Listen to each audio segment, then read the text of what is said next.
Oi, gente, tudo bem?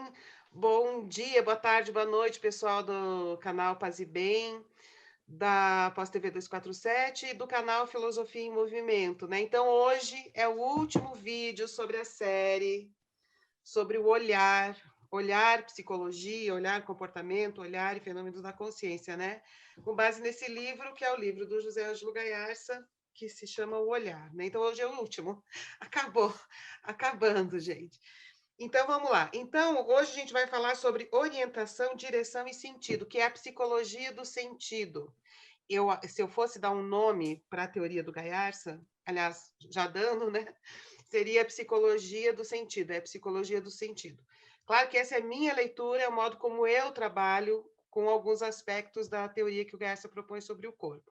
Mas ele também reforça muito isso nos livros dele, embora tenha outros detalhes assim que são diferentes, né? Mas o que eu acho, assim, cientificamente, vamos dizer assim, importante no legado dele é essa questão da psicologia do sentido, certo? Então, vamos falar hoje, então, sobre a psicologia do sentido e sobre o olhar.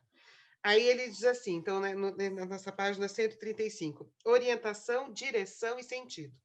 Aí ele fala um preâmbulo poético, às vezes ele vira poeta, né? Então ele coloca assim: a palavra desejo vem de desidério no latim, que tem como raiz etimológica o termo sid, de sideral, né? Que significa estrela na língua zenda. Desejar é seguir a estrela, um ponto de luz, longínqua. Desejar é seguir o que a fóvea vê. Em escuridão completa, você sabe, não nos animamos a dar nenhum passo, pois nela a noção de direção não tem sentido. Para qualquer lado que eu vá, não posso saber para onde estou indo, nem o que vou encontrar. Como ir, então, quando a gente não vê para onde está indo, né? Quando o campo visual é uniforme, podemos dizer que nele não há direção, ou que nele não podemos saber qual o sentido de qualquer um de nossos movimentos, de nossa marcha. Não podemos ter intenção em tensão, preparação. A própria palavra desejo, tão central em psicologia e na vida, tem tudo a ver com direção, sempre a fóvea. Uma vez participei de um espetáculo que a gente sempre ensaiava assim, tudo tranquilo e tal, e esse espetáculo, eles iam projetar umas imagens de vídeo no chão, e o espetáculo depois ficou com esse chão branco. O chão branco não era um teatro, é uma arena, aquele chão branco assim, espelhando a luz, e quando ficou tudo escuro ao nosso redor, que a gente não via mais nada, a gente não conseguia ficar de pé.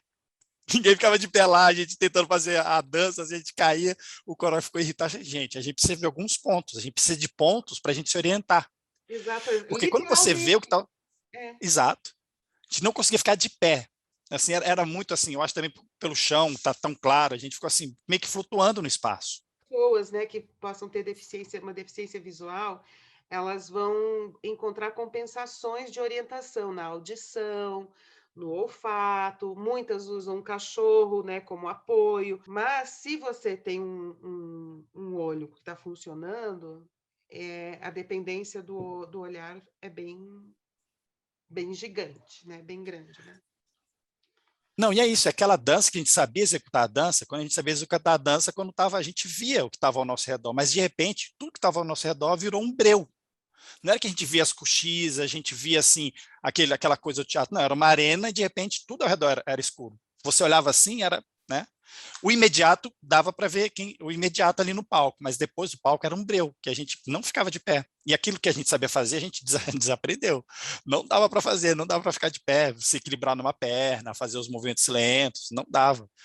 Foi uma confusão, mas é isso aí, é isso que o Garcia está falando. Tem que ter uma direção, um sentido. Sobre a fóvea, né? Fóvea ou mancha amarela é a região central da retina do olho humano, onde se concentram os cones e onde se formam a imagem que será transmitida ao cérebro. A fóvea está no eixo óptico do olho, em que se projeta a imagem do objeto focalizado e a imagem que nela se forma tem grande nitidez.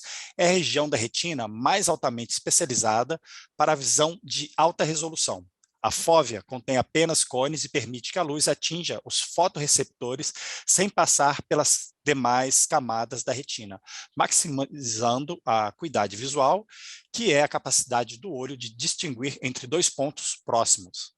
A fóvea do olho está localizada no centro da mácula e possibilita aos olhos apreciar os detalhes das imagens. A fóvea contém um grande número de cones, células fotossensíveis, que tornam possível a visão central detalhada, ou a acuidade visual. E é interessante que tem uma nitidez para fora e uma nitidez para dentro, né? Qual é a imagem que está movendo, ou quais são as imagens que estão movendo o nosso destino, né? Ou produzindo a nossa direção. Fernanda, porque assim, para ter sentido, para gerar movimento, você tem que ter algum tipo de acuidade. Você tem que ter assim, algum tipo de, assim, de nitidez para onde a gente está indo, né? Para ter esse sentido verdadeiro, porque senão é um caminho mal caminhado, é um caminho que vai na inércia. Estou indo para lá, mas não sei para onde está indo, né? Que Acho o que tem desejo uma. às vezes é isso. Todo o trabalho da psicanálise é mostrar que a pessoa está indo, tá seguindo um desejo que ela desconhece, está seguindo uma estrela que. Ah, ok. O que é a psicanálise? Beleza. E o que é o que o Gerson fala também, muito das nossas preparações são automáticas. E a gente Uhum. não sabe exatamente para onde começou aí, que não passaram ainda pelo conhecimento do eu, né? Que é aquilo, Ok. como você falou, por exemplo, quando você estava na faculdade, que você acordou cedo, não queria ir, aí chegou lá, tinha tido um tiroteio, não sei o que lá no Rio, lembra? Mas Sim. talvez antes de acordar, você tenha ouvido, o teu corpo ouviu. Helicóptero. Helicóptero passando. Nananana, e aí algo no seu corpo sabe de alguma coisa, mas o eu, aquilo que na sua mente é o eu, não se apropriou desse conhecimento. Sim. Então, o corpo está produzindo um destino, né? Ou seja, tá seguindo uma estrela, mas essa estrela não é consciente para o eu. Então, há um É a conflito. intuição, né? É aquela intuição que a gente não Intuir, leu ainda, né? que também quer dizer ver. Sim, Intuir quer dizer ver. sim. Só que tem essas imagens, são externas e internas. Eu acho que isso é uma coisa interessante, né? Que a gente também tem essas imagens mentais, o imaginário todo, né? Que esse outro mundo, todas as imagens, os valores, os deuses, os conceitos. Tem um olhar para isso que também gera uma direção, né? Sim, sim. Como no sonho, né? Você sonha coisas que muitas vezes a gente não viu, mas é um recorte, é um construído de coisas que a gente já viu e o cérebro constrói uma coisa nova, uma coisa assim que você nunca esteve ali naquele lugar, naquelas montanhas, mas as montanhas estão aqui, né? Construídas, mesmo que eu nunca tenha visto aquelas montanhas daquela forma, mas o cérebro faz um remix, né?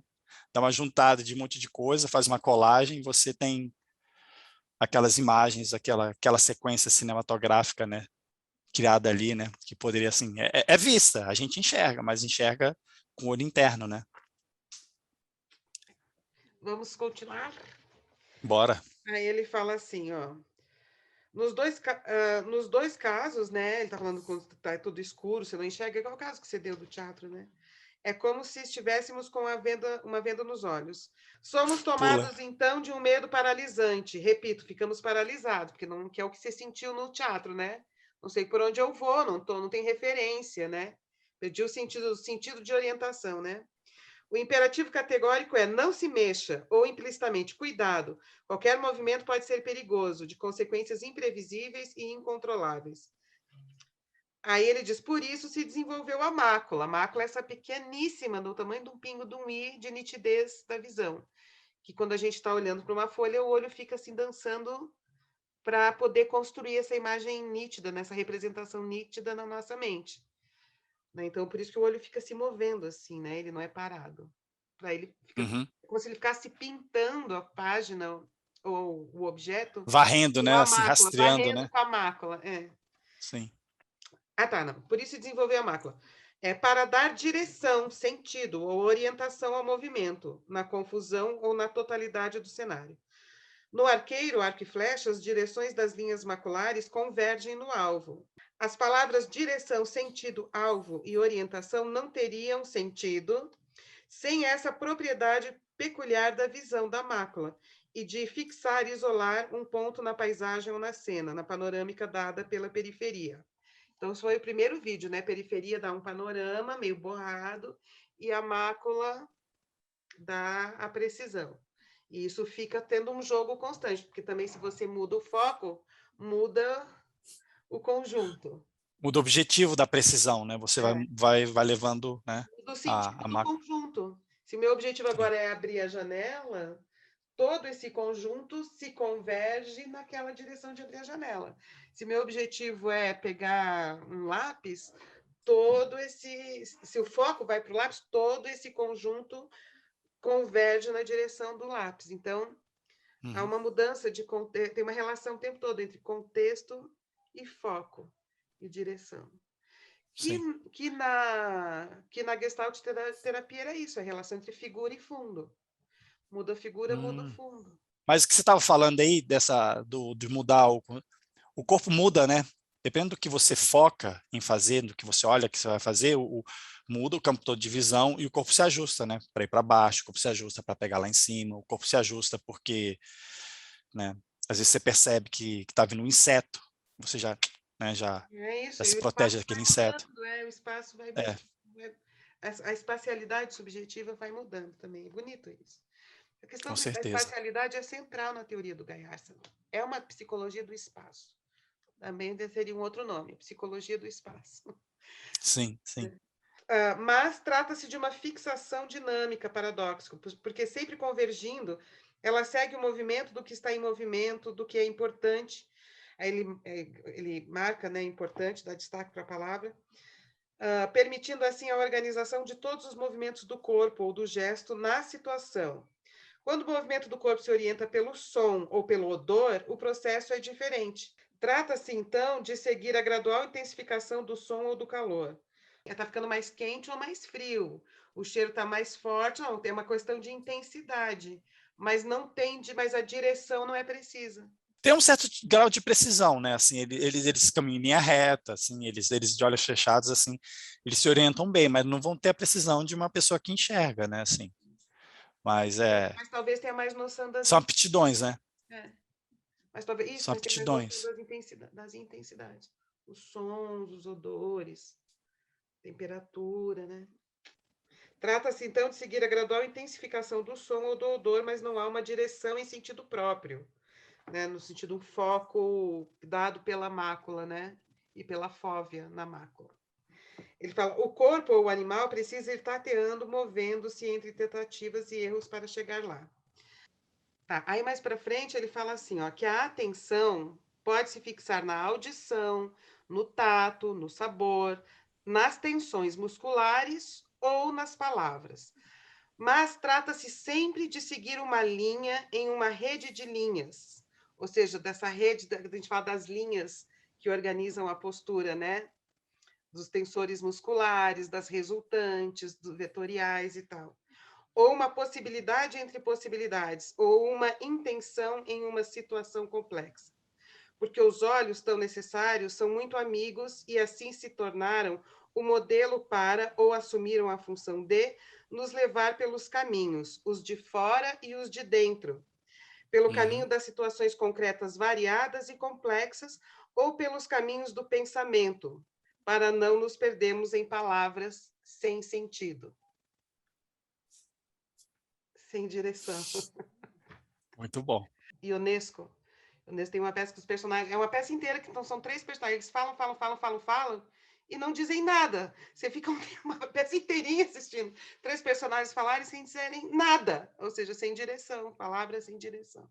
Caminhos externos e internos, né? É. Olhar para dentro Uau. também, a gente olha para dentro como olha para fora. Sim. E a gente trilha esses caminhos a partir do que a gente vê, né? A partir Quer desse ver? Deixa olhar. eu dar um exemplo, pessoal que está aqui assistindo. Fecha os olhos e olha o seu coração. Ao olhar o seu coração, você vai sentir mais ele. Né? Se você pede para olhar, você olha mesmo, que põe foco lá, né? Aí ele diz assim, né? Para terminar, ele diz assim: lembremos, o movimento exige músculos, mais esqueleto, mais visão, mais cérebro motor, o que perfaz 3/4 de nossa massa corporal e mais 2/3 de nosso cérebro, e responde por tudo que fazemos. Pobre corpo, qual foi seu crime para sofrer tanta repressão, para ser posto tão abaixo da alma, do espírito, das palavras e da inteligência? Pretende-se encontrar a luz nas palavras sem olhos. Pobre humanidade, perdida sim, em palavras até sábias, mas inúteis. Palavras não são coisas. Só o olhar pode ver o caminho. Poesia. Fez poesia. Muito bom. Quer dizer, a palavra tem que reencontrar o olhar, a palavra tem que reencontrar o sentido, né? A palavra tem que ter corpo, né? É como se ela tivesse um valor em si, né? E Com não na certeza. produção de construção de mundo, e de produção de caminho, e de significado comprometido com o sentido, né? Enfim. Então tá bem, acabou, gente. Acabou a série sobre o olhar, tá? Quem quiser aprofundar mais, veja esse livro. Tem muitos detalhes aqui que a gente não mostrou, são lindos, O Olhar do Gaiarsa. Quem quiser conhecer mais José Ângelo Gaiarsa, procure esse livro. O legado de José Ângelo Gaiarsa, que foi introdutor das psicoterapias corporais no Brasil, mesmo, fez prefácio de vários livros, de todas as vertentes possíveis, né, das psicoterapias corporais. Quem colabora com este livro que eu convidei, né, a Regina Fávero, Nadiste Gaiarsa, Fábio Landa, Monja Cohen, o André Gaiarsa, o Pedro Prado, a Deise Souza, a Regina Navarro Lins, o Darcio Valente e eu, Fernanda Carlos Borges, faço a apresentação e o último capítulo do livro. Procurem lá, tá bom? Massa. Obrigada, gente. Massa. Obrigado. Até semana que vem com um novo projeto, tá? Beijos.